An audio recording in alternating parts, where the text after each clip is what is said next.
Estamos conversando ya en esta parte sobre la segunda vuelta, sobre lo que se viene, cómo llega, cómo van a ser los candidatos para captar esa segunda vuelta, cómo van a ser los candidatos para hacer que los electores no empiecen con el tema del miedo, porque ya se está empezando a jugar con el tema del miedo, ¿no es cierto? El miedo a la autocracia, de decir, no, todo el Congreso está lleno de Fujimorismo y encima el Ejecutivo. O el miedo de decir, ¿para qué va a llegar PPK? Si Fujimori tiene el Congreso, no va a poder hacer un gobierno.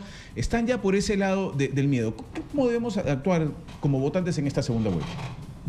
Eso de prescribir conductas me parece tan duro. Primero, bueno, dos cositas, ¿no? Primero yo creo que me gustaría cerrar lo que estábamos hablando antes. Yo creo que hay un tema en las nuevas generaciones que menores a 40 años suman un importante número del electorado. Estamos hablando de más del 30%. Más del 30%. En ese caso estamos hablando de que para el siguiente quinquenio probablemente la mitad del electorado esté ya incluido allí. Creo que allí se gesta un proceso ciertamente posideológico, pero cuando hablamos de procesos posideológicos no significa que hay una renuncia absoluta a las ideologías, porque hasta en marketing de productos, Philip Kotler, por ejemplo, el gran gurú del marketing a nivel mundial, te dice que el marketing 3.0 habla de un mundo mejor, y tienes ahora todas las empresas con sistema de responsabilidad social, etcétera, etcétera, etcétera. Si yo traspolo esas tendencias de consumo y al final las ideas también las consumimos, porque son afectos que se van creando, esas ideas, si yo las paso al escenario político, yo tengo una centroizquierda, me guste o no, que en lo económico se impulsa hacia la derecha, pero tiene cosas como que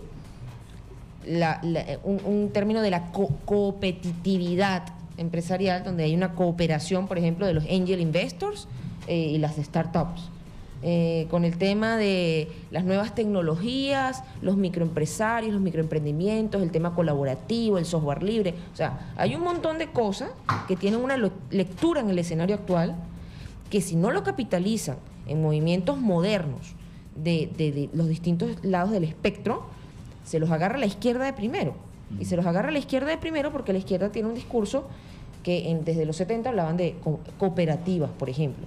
El cooperativismo, que hablaban de, por ejemplo, el tema de las minorías, que hablaban de... Entonces, yo creo que la lectura hay que hacerla con cierto cuidado, porque hay que entender de que hay señales sociales que si la única agrupación que las menciona, que las dice, que las puede capitalizar en el discurso electoral, o las capitalizó, mejor dicho, fue Frente Amplio, pues por supuesto que muchas nuevas generaciones se fueron ahí. Ahora, que sean realmente de ellos, que ideológicamente sean de izquierda, no estoy segura, y por eso siempre he dicho que es una izquierda heterogénea y hay una izquierda posideológica, progresista, centroizquierda, que podría entenderse incluso como socialdemócrata, y en realidad no sería izquierda propiamente, sino socialdemócrata, que la socialdemocracia también es de izquierda, ojo, no podemos dejar eso de lado, y que en el Perú, por el escenario polarizante, el tema del antivoto, yo soy antifujimorista, yo soy antiaprista, yo soy anti, pues viene a capitalizar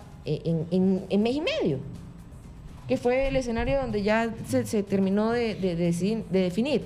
Ahorita la segunda vuelta, PPK y Keiko tienen el reto de ver cómo hacen con esos, a los que no dibujaron durante cuánto tiempo, y hasta dónde hay una credibilidad que puedan tener PPK, el que le sacaron ahorita en las redes, están sacando videos de reuniones con determinadas agrupaciones, Keiko está intentando ver cómo capitaliza, tiene una profusa campaña de calle donde pareciera estar intentando desmarcarse o mostrar la vitalidad de la juventud, la fortaleza con las bicicletas, claro, las el tema etario, y todo, ¿no? Y por otro lado, PPK busca desmarcarse con el tema, por ejemplo, de la inseguridad, ejército en la calle, no ejército en la calle, pena de muerte, no pena de muerte, etcétera, y va a haber ese tipo de desmarques. Ahora, si esos desmarques logran captar gente porque se consideren políticas más justas, y en eso te digo, Keiko, con el tema de las bicicleteadas, etcétera, puede capturar o da un mensaje a los jóvenes. Muy bien. Pero PPK, cuando habla, por ejemplo, del tema de seguridad y dice, ojo con la pena capital, etcétera, etcétera, etcétera, también le habla a los jóvenes. Vamos a ver qué nos dice. Entonces, Víctor Andrés. Bueno, mira, la segunda vuelta siempre es un nuevo partido, sobre todo por el tiempo que hay entre la primera y la segunda, ¿no? Entonces, muy largo. Primero, yo creo que el fujimorismo, al haber conseguido mayoría parlamentaria, ya está en un momento muy especial en la historia del Perú, ¿no? Esta es la cuarta elección democrática sin interrupciones. El fujimorismo ha sido oposición en estas 4 elecciones. Y ahora, ante la hipótesis de no ser gobierno, por ejemplo, pongámonos un escenario, el fujimorismo tiene la gran oportunidad histórica de aparecer, de vincular su identidad política al proceso, a la democracia. Antes siempre se ha vinculado con el autoritarismo. Si gana PPK, por ejemplo, y el fujimorismo se convierte en el soporte de ese gobierno, bueno, pues el fujimorismo asociará su nombre a la democracia y avanzaremos con gobernabilidad hacia la 5ª elección nacional interrumpida, donde el fujimorismo tendrá grandes oportunidades. El gran problema para el fujimorismo, digamos, y las suspicacias que desata es la hipótesis de ganar la elección, ¿no? Entonces, y el problema se genera de esta mayoría parlamentaria absoluta que tiene. Entonces, partiendo de ese hecho, el fujimorismo en la segunda vuelta tiene que dar señales claras de que en el Perú no va a suceder lo que ahora nos está diciendo PPK, que en la hipótesis de que gane el fujimorismo puede haber una amenaza al balance de poderes, a la quiebra institucional. Bueno, los propios diputados fujimoristas lo han dicho. Claro. Eso no es el problema. El fujimorismo en ese sentido debe proponer, me parece, un acuerdo nacional, y mira lo que voy a decir, comprometerse a que la oposición maneje el Congreso. En realidad no veo... ¿Que desde la mesa directiva? Claro, no veo, o sea, debe haber un compromiso explícito del fujimorismo a entregar la conducción del Congreso a la oposición, en este caso a PPK, a los PPCausas, ¿no? Porque es la única manera de enfrentar una ofensiva muy interesante que está desarrollando PPK. PPK, luego de decir que iba a visitar a Santos, esto y luego de corregir esa parte, sí, tremendo error, ha apuntado y está señalando de que un eventual triunfo del fujimorismo lo que podría hacer es quebrar el balance de poderes. Es un argumento muy fuerte para las clases medias, para el votante provincia. El miedo, pues. Claro, es un argumento muy fuerte. Entonces creo que la campaña electoral está en ese terreno, y el activo del fujimorismo, con esto termino, es que ellos aparecen más viables para construir una relación entre estos dos países por su enraizamiento provinciano, por el trabajo y por la historia también, ¿no? Estos dos países que están expresándose en el 2006, 2011, 2016. De alguna manera, ellos pueden llevar el Estado a la puna, ¿no? Y ese quizás sea el principal activo, uno de los activos principales que puede mover también en la segunda vuelta, ¿no? ¿Usted cree que podría ocurrir ese desprendimiento por parte del Congreso fujimorista o de la bancada fujimorista, señor Ladenacén? Yo no lo creo mucho, ¿no? Porque tendría que darse si tienen la mayoría absoluta, digo yo, ¿no? Y me parece que ellos se van a sentir más cómodos manejando, controlando, como quieras tú calificarlo, el Congreso y el Ejecutivo. Inclusive para que el gobierno sea izquierda o derecha, es más cómodo tener control de ambos poderes, ¿no? Lo que yo sí creo es que PPK no es un buen candidato para la segunda vuelta, esa es mi teoría, ¿no? O sea, mucho mejor hubiera sido Verónica Mendoza. ¿Por qué no es un buen candidato? Porque su votación es limeña, ¿no? Básicamente limeña. Ha ganado solamente en Arequipa. Y si tú cruzas los mapas que ha hecho Cifuentes, Marcos Cifuentes en Utropé, te das cuenta que son francamente pobres. Ha ganado en todo el país en 9 distritos. Cierto. Goyo Santos ha ganado más de 50. Con eso te digo todo. Entonces, y por otro lado, Keiko, que sacó el 2011 en la primera vuelta 3 millones, casi 500.000, ha pasado a sacar casi 6 millones. O sea que ha doblado su... Entonces uno mide como si esto fuera una carrera de 400 metros planos. La distancia que hay entre Keiko y Kuczynski es muy larga. escuché que tenía casi que triplicar su votación. Pero ¿y el tiempo no es suficiente, don Adrián Sen, teniendo en cuenta que son 2 meses largos Puede ser, para campaña? Pero te quiero decir que tiene dos problemas, ¿cierto? La diferencia de votos y la implantación de su movimiento en la sociedad, ¿no? Lo cual hace muy difícil, tendría que triplicar su votación. Y además yo creo que en el sur, como bien reconoció realistamente la propia Verónica Mendoza, ese voto no es necesariamente de la izquierda. O sea, me parece que es lo que hay hacerlo. Claro. Pero es un voto contestatario, me parece, ¿no? Sí. Es un voto de protesta. Y yo creo que sospecho por un problema de identidad casi étnica que juega mucho en este país, ¿no? Lo que se llama la representación espejo, digamos, ¿no? Sociológica o sociológica. Entre una persona que tiene pinta de gringo y una persona que es media chinita, perdón, no es ninguna... No es peyorativo, sino como es la espejo lo que ocurre. ella, no sé por quién va a votar el electorado, digamos. Bueno, sí, ¿no? de hecho estaban diciendo que la primera dama y el primer caballero todos eran gringos. Sí, claro. Sea quien gane. Entonces yo creo que eso va a jugar. Ahora, y por lo tanto lo que yo preveo de acá a pasada la segunda vuelta es una sociedad muy conflictiva, ¿no? Claro. Muy conflictiva. Pero hay que el pensar en tema- eso también o ilustrarlo en todo caso a la hora de Y votar. donde- ¿no? Yo creo que los tipo liderazgos de 2 meses. intermedios en las Exitosa. distintas agrupaciones van a ser muy importantes. Creo que el protagonismo, en el caso de PPK, necesita cederle protagonismo a los liderazgos intermedios cercanos a las determinadas poblaciones para que pueda de alguna forma segmentar la campaña en tierra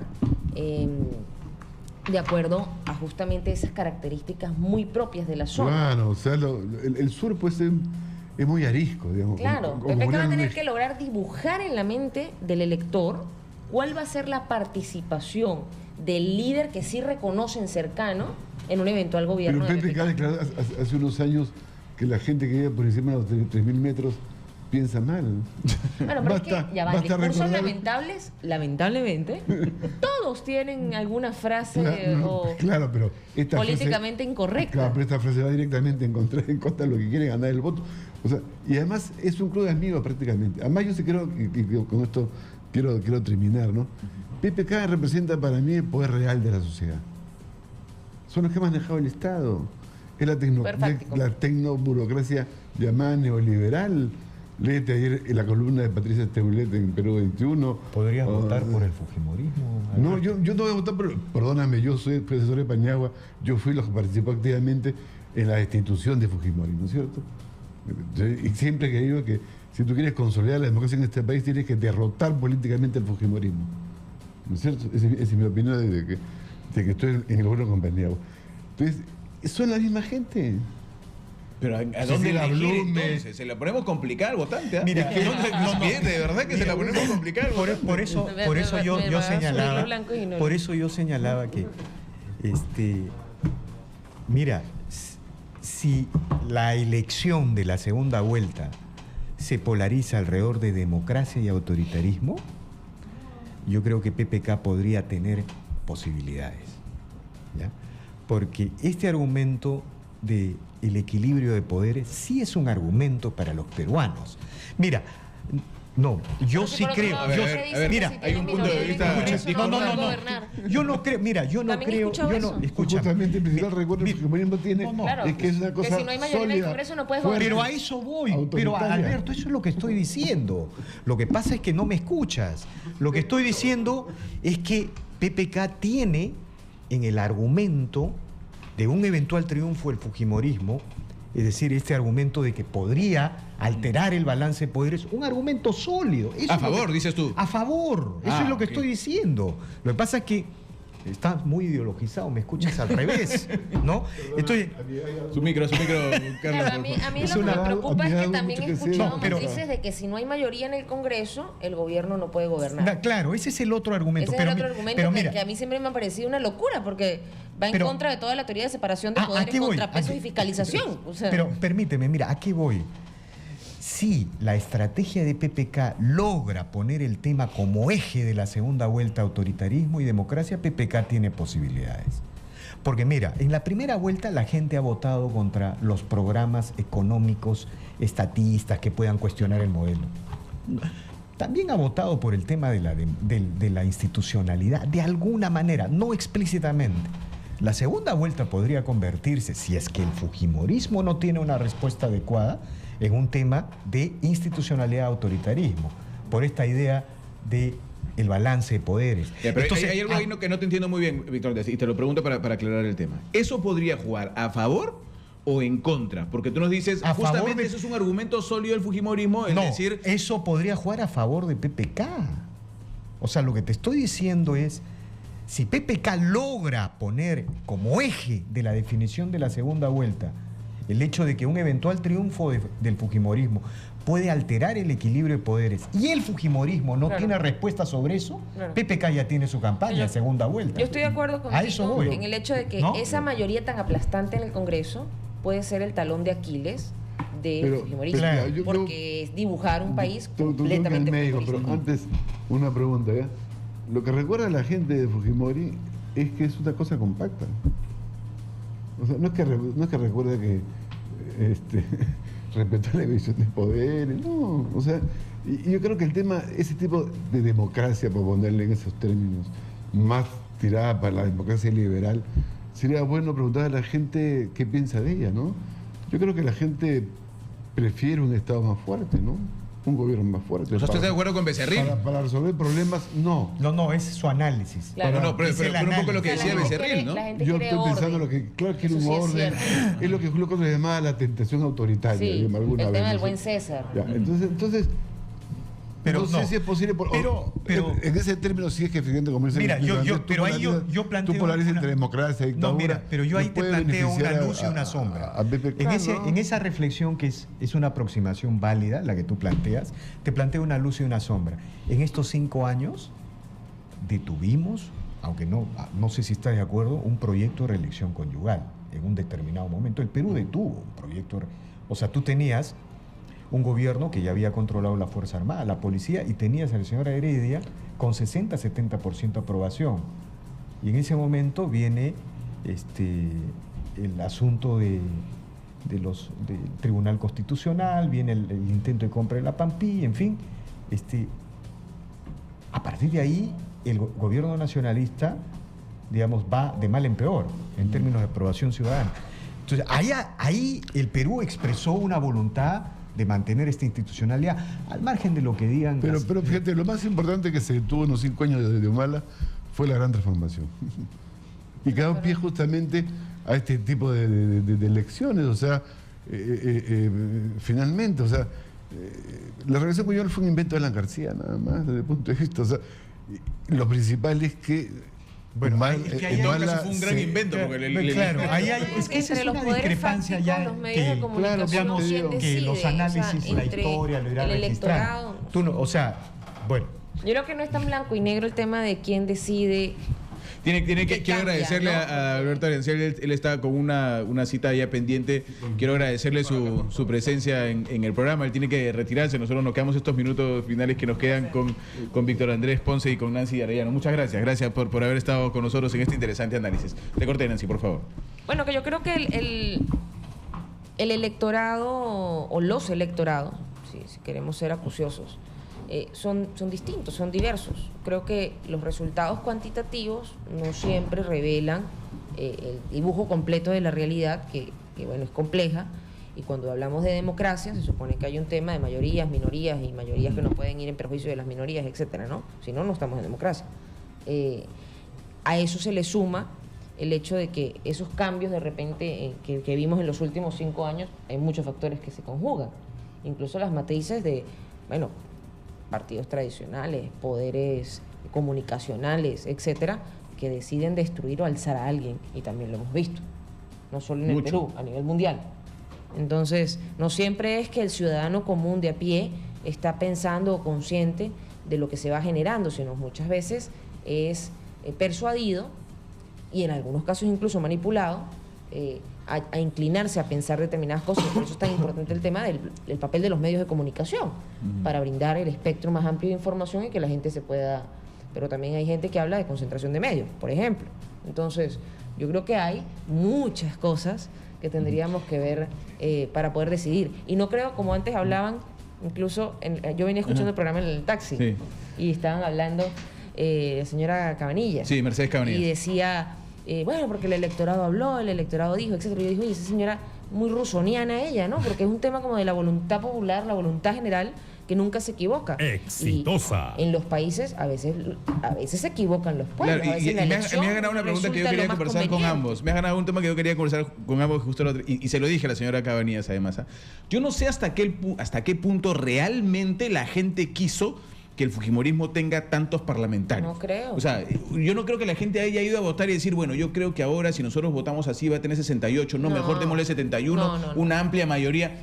O sea, yo no creo que la gente haya buscado, porque dicen, es la voluntad popular, claro, porque lo dio el conteo, pero es la razonabilidad popular, o sea, que la gente razonó y dijo, vamos a darle esta vez al fujimorismo una amplísima creo. mayoría en el Congreso de la República. Incluso cuando hemos hecho nosotros Focus Group, hay gente que ni siquiera sabe la diferencia entre el Ejecutivo y el Legislativo. Hay gente que no sabe cuáles son las funciones diferenciadoras entre uno y otro.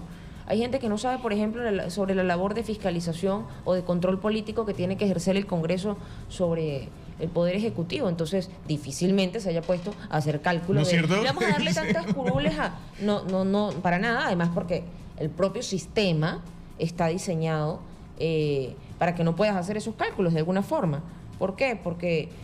no te enteras hasta después de las 4, claro, cómo fue, te enteras ¿no? después de cuánto logró. Segundo, porque el voto es diferenciado geográficamente. Estamos en un país de 30 millones. Incluso en Lima, según zona es distinto. Difícilmente cada elector va a estar pendiente de cuánto va a haber aquí, allá, etcétera, ¿no? Y además, creo que en el caso del fujimorismo, que venía haciendo un trabajo de calle largo durante estos 5 años, eso no se les puede negar, también es cierto que sus propios candidatos, muchos de los candidatos, quitando los primeros de la lista que han sido reelectos, las nuevas figuras que entraron se dedicaron a hacer una campaña muy cercanas por zona. Que hay varios invitados. Y eran muy en organizados, invitados. además. Bueno, sí, y además los tránsfugas, etcétera, ¿no? También. Que también venían con su cuota, con su mochilita de electores. Por un tema de personalidades que estaban arraigadas con determinados sectores o grupos. Entonces, yo creo que, primero, no es así. No creo que sea así. Segundo, creo que el resultado, insisto, tiene una lectura macro y una lectura micro, y que esa lectura micro no se puede dejar de lado a la hora de hacer el análisis y a la hora de dirigir ahora en segunda vuelta el mensaje a esos electorados que tienen un comportamiento que en algunos casos puede ser hasta errático, y donde además estuvimos en una elección donde en la congresal se alcanzó 32,12% entre votos blancos y nulos, que también habría que 32, diferenciar. sí. O sea, que es alto. Estamos hablando de que el blanco y nulo sacó más votos que el fujimorismo. El fujimorismo sacó 3.475.000, perdón, ya alcanzó los 3.693.000, 641 votos, y el blanco y nulo sacó 4.579.000. O sea, el partido más fuerte es blanco y nulo. Es blanco y nulo.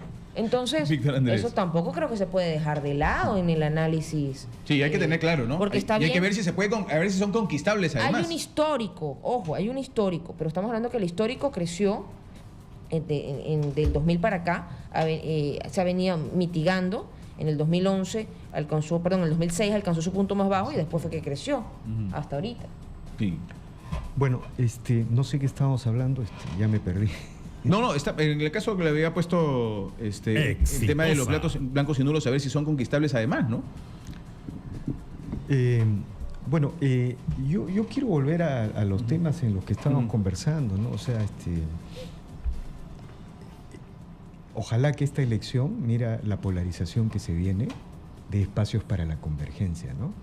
¿Crees que Es puede ser decir, una segunda vuelta de debate, de análisis de temas o nuevamente de no, riñas? en general las segundas vueltas son muy polarizadas, ¿no? Muy polarizadas. Pero lo importante en las democracias modernas es que la polarización, la confrontación, nunca anula la posibilidad de una convergencia, ¿no? Entonces, creo que una segunda vuelta con la señora Mendoza hubiera anulado cualquier posibilidad de convergencia, tal como sucedió en el 2011. Es decir, el Perú hubiese quedado emponzoñado, con enconos, y finalmente eso afecta el proceso de los 5 años siguientes, como hemos visto, el deterioro de la institucionalidad, la desaceleración económica. Ojalá ¿no? Ya nos está ganando el tiempo, ¿no? Ojalá que esta segunda vuelta, ¿no?, permita que las polarizaciones y las confrontaciones no anulen las posibilidades de convergencia. ¿Por qué? Porque el fujimorismo a pesar de tener mayoría absoluta en el Congreso, no va a poder construir gobernabilidad solo, sin el concurso del PPK-usismo. Y igual, en el caso de PPK, en la hipótesis de ganar la elección, el fujimorismo tiene la responsabilidad histórica de sostener a ese gobierno. ¿No crees, y con esto termino, no crees que el fujimorismo tiene el chance de poder hacer lo que quiere? Por más que tenga esa gran cantidad en el Congreso y pueda llegar al gobierno. No, la única posibilidad de hacer eso sería deteriorando la institucionalidad, ¿no?